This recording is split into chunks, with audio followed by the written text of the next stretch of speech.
할렐루야. 오늘 이렇게 처음으로 사랑하는 글루 청년부 청년들과 함께 말씀을 나눌 수 있어서 참 감사하고 행복합니다. 오늘은 하나님께서 아브라함을 통해 보여주시는 구원의 삼박자라는 제목으로 함께 말씀을 나누어 보겠습니다.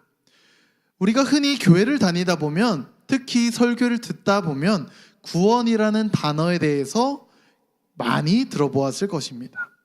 그러나 그 말이 귀에는 들어오나 머리에서 이해가 되지 않는 경우가 많았을 것입니다. 왜냐하면 실제적으로 구원이라는 단어가 생소하기도 하고 평상시에 잘 쓰지 않는 단어이기에 다른 누군가에게 구원을 설명하며 복음을 전하기도 쉽지 않고 또 머뭇거리게 되기도 할 텐데, 오늘 함께 나눌 하나님과 아브라함의 만남을 통해 또 대화를 통해 구원에 대해 정확하게 알아가 보도록 하겠습니다. 언제나 성경을 읽을 땐 앞뒤 문맥을 잘 살펴봐야 합니다. 드라마를 보아도 갑자기 찍은 한 편만 보는 것이 재미있는 것이 아니라 시작부터 끝까지 우리는 그것을 정주행한다라고 이야기하는 것처럼 처음부터 작가가 어떠한 의도를 가지고 써내려 갔는지, 또 이전의 내용과 이 이후의 내용이 어떻게 연결이 되는지를 우리가 잘 기억하고 드라마에 집중하면 훨씬 더 풍성하고 재미나게 볼 수 있는 것입니다. 그것처럼 오늘 우리가 함께 읽은 12장의 1, 2, 3, 4절 말씀이 있다면 바로 그 12장 앞선 11장에선 어떤 일이 있었는지 함께 살펴보도록 하겠습니다. 11장에서는 먼저 노아의 홍수가 있었습니다. 노아의 홍수가 있은 뒤 바벨탑 사건이 있었고 셈의 족보와 데라의 족보가 나오며 아브라함이 등장합니다. 노아의 홍수를 어떻게 생각하고 있나요? 사람들이 말을 안 들어서 하나님이 물로 심판하신 것, 아이고 무서워 이라고만 한다면 유치부 수준이라고 할 수 있습니다. 그러나 홍수를 통해 하나님은 재창조를 이루셨다, 또 노아의 방주를 통해 구원을 이루셨다 라고 생각을 한다면 우리는 이것이 청년부 수준이 될 것입니다. 홍수의 심판 이후에 사람들은 늘어났고 퍼져갔고 번성하였습니다. 그들에게 전해들은 트라우마가 하나 있었는데 바로 물에 대한 두려움, 홍수 심판에 대한 두려움이 있었습니다. 우리는 흔히 이제 탑을 쌓아서 높이 하나님께 닿자 라고만 생각을 할 수도 있겠지만, 이 트라우마를 가진 사람들에게 있어서, 흩어짐을 당한 사람들에게 있어서 바로 이 바벨탑이라는 사건, 높이 쌓는 것을 통해 다시 한번 물의 홍수가 내리쳐도 우리는 높은 곳에 있으니 안전할 거야 라는 생각을 가지고 그들은 높이 오른 바벨탑은 홍수를 견딜 수 있는 인간적인 수단으로 여겼습니다. 하나님으로 인한 평안이 아니라 자신들 스스로 준비한 편안, 그것을 추구하며 다시 또 하나님을 화나게 만든 것입니다. 그러한 사건 이후 오늘의 본문이 등장합니다. 첫 번째입니다. 구원의 시작, 하나님의 임재입니다. 창세기 12장 1절의 말씀을 제가 한번 읽어드리겠습니다. 여호와께서 아브라함에게 이르시되 너는 너의 고향과 친척과 아버지의 집을 떠나 내가 내게 보여줄 땅으로 가라. 하나님께서 먼저 우리에게 오셨습니다.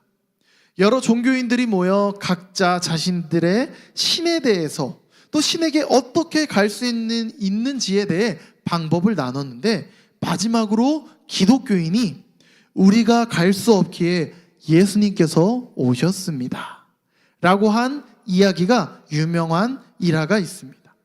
흔히 우리가 종교에 빠지고 세상이 욕하는 이유가 바로 여기에 있는 것입니다.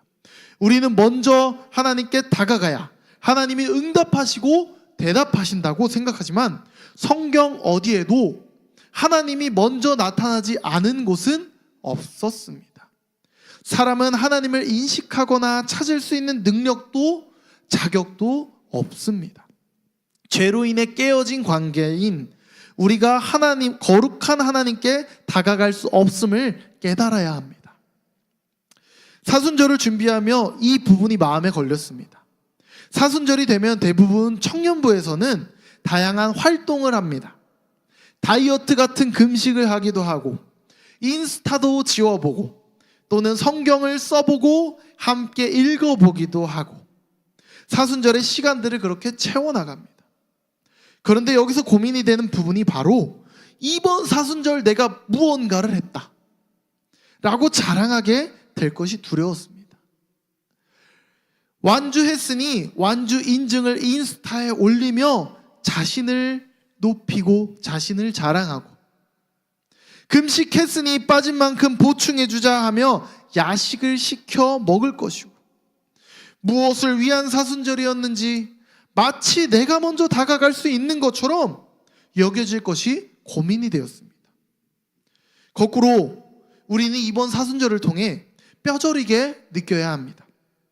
나의 존재가 무엇을 해서 하나님께 다가갈 수가 없고 하나님의 임재가 아니었다면 하나님을 알아차릴 수도 없도록 우리는 본질에 집중할 것입니다. 형태는 같아 보일 수 있으나 분명히 다른 것은 어떤 마음가짐으로 하느냐입니다. 내가 해서 하나님을 만났다가 아니라 하나님이 우리에게 오셨기에 이번 사순절도 주님의 은혜로 지나왔음을 고백하게 될 것입니다. 아브라함은 하나님을 찾을 능력도 기술도 자격도 없었지만 하나님께서 아브라함을 택하시고 아브라함에게 먼저 나타나신 것이 우리에게 얼마나 큰 은혜인지를 돌아보게 합니다. 다른 사람들에게 멀리 구전으로 들었던 하나님이 아니라 실제로 아브라함에게 임재하신 하나님을 우리도 경험할 수 있기를 소망합니다. 두 번째입니다. 구원의 확신, 하나님의 약속입니다. 2절의 말씀을 제가 읽어드리겠습니다. 내가 너로 큰 민족을 이루고 내게 복을 주어 내 이름을 창대하게 하리니 너는 복이 될지라. 하나님께서 먼저 등장하셨고 하나님께서 아브라함을 부르셔서 아브라함에게 믿음의 조상이 되도록 가꾸어 가셨습니다. 하나님의 약속이 가장 충격적인 이유는 지금 아브라함에게 자식이 없기에 아브라함의 수치이며 상처이며 트라우마이고 눈앞에 닥친 가장 큰 문제가 바로 자손이라는 것입니다. 하필 하나님은 그 자손을 언급하시면서 다가오십니다. 아브라함에게 주시는 하나님의 약속, 그 큰 민족을 이루신다는 말씀이 아브라함에게는 어떤 위로보다도 큰 위로가 되며 비교할 수 없는 위로였습니다. 마치 하나님께서 신의 한 수를 두시듯 아브라함을 부르심에 있어 가장 확실한 방법이 있었습니다. 또한 이것은 하나님의 약속이기에 분명한 성취를 이룰 것이고 그것을 받아들일 수밖에 없는 상황을 만드셨습니다. 그렇기에 아브라함은 그것을 믿음으로 확신하여 나아갔습니다. 이제부터 아브라함은 하나님의 사람입니다. 하나님께서 택하셨고 하나님을 따르기 시작한 순간부터 이전과는 다른 삶을 살게 되는 것입니다. 그러면서 하나님께서 복을 주시겠다, 복을 주겠다 말씀하셨습니다. 아브라함에게 약속하시는데 아브라함에게 들리는 복은 무엇이었을까요? 우리는 흔히 히브리어로 알고 있는 것이 아니라 인간적으로 또 한국의 정서에 맞는 복을 알고 있기 때문에 헷갈릴 수 있겠지만 이 히브리어 원어를 살펴보면 복, 바라크, 그것은 바로 엎드리다, 경배하다, 무릎을 꿇다라는 의미를 가지고 있습니다. 그러니 우리도 복에 대한 개념을 뿌리부터 바꾸어야 합니다. 내가 하고 싶은 것을 하게 해주시는, 돈을 많이 벌고 성공하게 해주는 램프의 요정 지니처럼 하나님을 간주하는 것이 아니라 하나님 앞에 진정으로 엎드리고 무릎을 꿇을 수 있는 것이 복임을 우리는 기억해야 합니다. 이제 복을 제대로 알았다면 우리는 하나님의 약속 앞에 순순히 손을 펴고 엎드릴 수 있겠습니까? 하나님과의 관계라는 것은 결국 나의 손에 붙잡고 있는 자신만만한 무기를 내려놓고 빈손으로 주님께 나아가는 것입니다. 우리의 모든 것 되어주실 하나님께는 청년의 때를 살아가고 미래를 준비해야 하는 우리를 붙잡고 있는 것이 아무런 의미가 없는 것임을 깨닫게 해주신다라는 것입니다. 그렇기 때문에 우리는 우리 안에 아무것도 없더라도, 우리가 붙잡고 있는 것, 우리가 쌓아놓은 것이 없더라도 먼저 해야 할 것은 하나님의 그 약속을 믿고 분별하며 하나님의 약속에 순종하는 복을 받아야 하는 것입니다. 세 번째입니다. 구원의 완성, 하나님의 명령입니다. 3절 제가 읽도록 하겠습니다. 너를 축복하는 자에게는 내가 복을 내리고 너를 저주하는 자에게는 내가 저주하리니 땅의 모든 족속이 너로 말미암아 복을 얻을 것이라 하신지라. 약속을 주시고 복을 주신다고 하시는 하나님께서 이제는 명령을 내리십니다. 우리가 이 본문을 읽을 때 흔히 나를 감싸주는 보호막으로만 생각할 수 있겠지만 우리는 3절의 말씀을 하나님의 명령으로 인식할 수 있어야 합니다. 내가 가는 곳마다 나를 축복하는 자에게 복을 주실 것이고 나를 저주하는 자에게, 회방하는 자에게 저주를 내리실 것이라 든든하게 말씀하시는 것이지만 마지막을 놓치지 말고 잘 읽어야 합니다.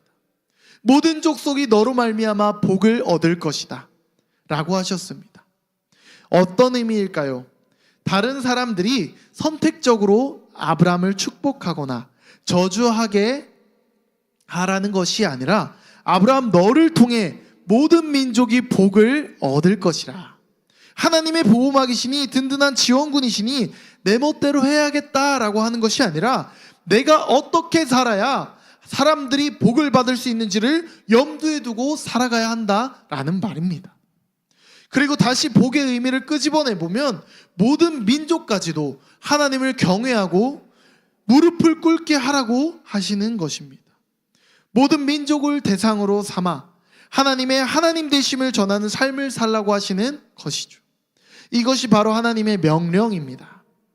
우리는 단순히 내가 어디를 떠날 때 나와 함께 하신다 라는 의미로 오늘의 말씀을 붙잡고 살아가진 않았는지 돌아보길 소망합니다.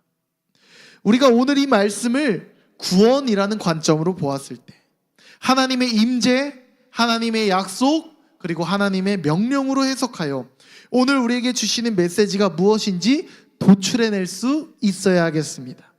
하나님을 붙잡고 살아가는 그리스도인에게 주시는 지상 명령, 모든 민족을 제자를 삼고 땅끝까지 이르러 증인의 삶을 살라고 하십니다. 청년의 시대가 참 불확실하고 두렵고 순간순간 바뀌는 주식의 흐름, 기술의 발달이 마치 날 가두어 놓는 것 같은 불확실한 미래에 더 높이, 더 많이 쌓아야 할 것이라고 협박하고 있을 때 우리는 하나님의 말씀만을 붙잡을 수 있어야 합니다. 말씀을 마무리하겠습니다.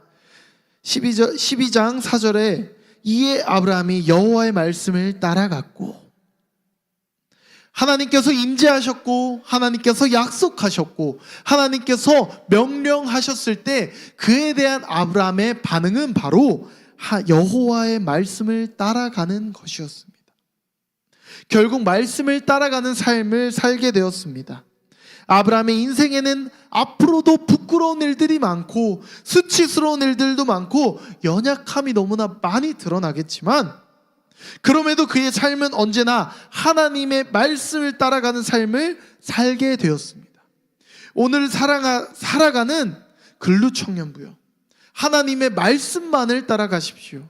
하나님께서 나를 부르셨고 나에게 분명한 구원의 약속을 주셨고 나에게 지상명령을 주셨다면 이젠 하나님의 말씀이 아니면 멈출 수 있는 용기를 달라고 기도하십시오. 하나님의 약속을 흔들리지 않고 굳건하도록 믿음을 달라고 기도하십시오. 그리고 하나님의 명령을 사랑하여 이 땅을 살아갈 때 나만을 위해 살아가지 않고 오직 하나님의 영광을 위해 살아가는 근루청년부가 되기를 주님의 이름으로 축복합니다.